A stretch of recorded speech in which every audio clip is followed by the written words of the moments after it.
मुझे तो लगता है बहुत ही इतना महत्वपूर्ण है। यदि आज उसको फिर से इंटरप्रेट किया जाए मॉडर्न सेंस में, मॉडर्न कॉन्टेक्स्ट में, तो बहुत बड़ा उपयोगी है। बच्चे को जब आप माँ दे रही है आचार्य के या आचार्य के गोद में, तो आचार्य अपने गोद में लेके कहता है आज से मैं तुझे अपने गर्भ में धारण करता हूँ, क्या करती हूँ, गर्भ में, ठीक है ना। तुम्हें 9 महीने रखा था इस माँ ने, अब मैं पता नहीं 16 साल 20 साल मुझे तुम्हें रखना होगा अपने गर्भ में।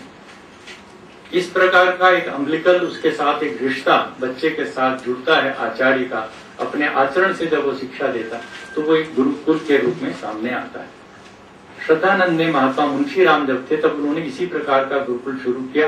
बीहड़ जंगल के अंदर अपने बच्चों को लेकर के वो शुरुआत किया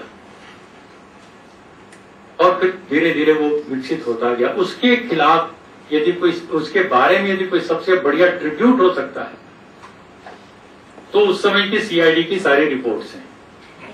ब्रिटिश गवर्नमेंट के एक एक रिपोर्ट कर रही है कि सबसे बड़ा सबवर्शन का कोई सेंटर है इंडिया के अंदर अंग्रेजी राज के खिलाफ, तो ये गुरुकुल कांगड़ी जंगल के अंदर ये बम बनाना सिखा रहा है और ये मिलिटेंट पैदा कर रहा है। ये तोहफा दिया गया। सर विंसेंट शिरोल की किताब है बाकायदे, अनरेस्ट इन इंडिया, ये किताब का नाम है। और उस किताब के आखिरी में वो समअप करते अपनी सारी बात को, कहते हैं where there is Arya Samaj there is mutiny there is unrest. जहां जहां ये आर्य समाज की बीमारी है वहीं वहीं ये विद्रोह हो रहा है।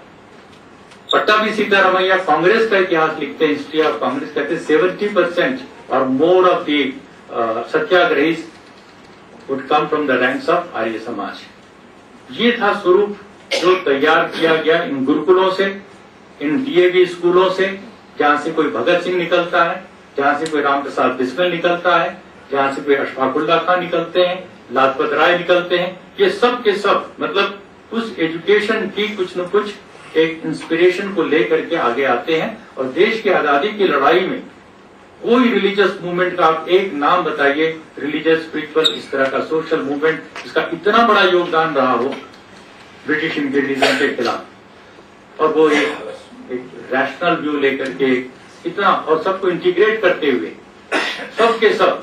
मैं विस्तार में नहीं जा पाऊंगा, टाइम बहुत थोड़ा है, कि कैसे पहली आर्य समाज की स्थापना के समय, first Arya Samaj when it was founded in Bombay, Kakadwadi Arya Samaj, अभी भी उसका पत्थर लगा हुआ है। पहला दान उसका एक मुस्लिम का है, Allah Rakha Rahmatullah Sonawala, 5,000 rupees in 1875, the first ever donation in Arya Samaj. 5,000 रुपए उस समय का, आज का अंदाजा यही कितना होगा। स्वामी दयानंद के जो 10 प्रिंसिपल्स ऑफ आर्य समाज हैं, these were framed not in anybody else's house. ये डॉक्टर अंसारी थे लाहौर के अंदर, उनके घर पर उन्होंने बैठ करके 10 नियम बनाए आर्य समाज के। वहां 40 दिन प्रवचन किया उनके बाद में। भगत सिंह का पूरा परिवार, उनके पिता सरदार किशन सिंह जी आर्य समाज के प्रेसिडेंट थे, सरदार थे, और उनके दादा सरदार अर्जुन सिंह जी ने अपने बेटे किशन सिंह से कहा कि तेरा बेटा, इसका यज्ञोपवीत होना चाहिए। जब यज्ञोपवीत संस्कार हो रहा था तो अर्जुन सिंह जी ने थोड़ा अपनी उसका करते हुए अधिकार का इस्तेमाल, उन्होंने कहा इसको तो अपने परिवार के लिए नहीं, इसको राष्ट्र के लिए दान कर। और वहीं खड़े होकर के किशन सिंह ने कहा इस भगत को मैं देश के लिए देता हूँ। यज्ञोपवीत हुआ। कहने का मेरा मतलब कि एक यज्ञोपवीत संस्कार एक ऐसा संस्कार है जिसमें उस छोटे से बच्चे को इंस्पायर किया जाता है कि तुम अपने लिए नहीं जियोगे, तुम मानवता के लिए, तुम समाज के लिए जियोगे। जैसे एक रस्सी होती है गले में डाल दी जाती है, उसको हम कहते हैं जनेऊ यज्ञोपवीत।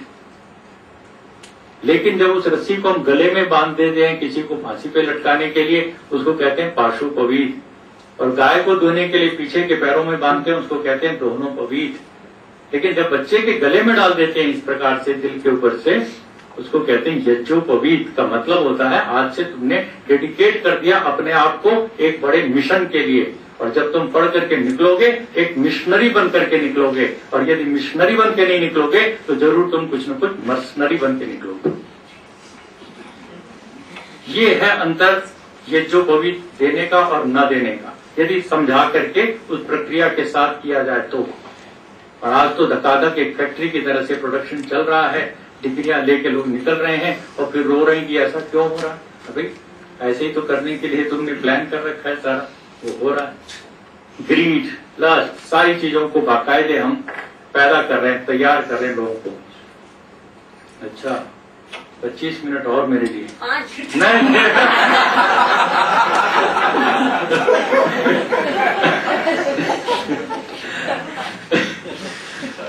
धन्यवाद। तो मैं चाहूंगा कि जो मूल से मूल बात, आज मैं जब बंधुआ मजदूर, बाल मजदूर के सवाल पे संघर्ष करता हूं तो मुझे पता लगता है कि 7 से 8 crore 70 to 80 million children in my country are not in schools, though they belong to the school going age.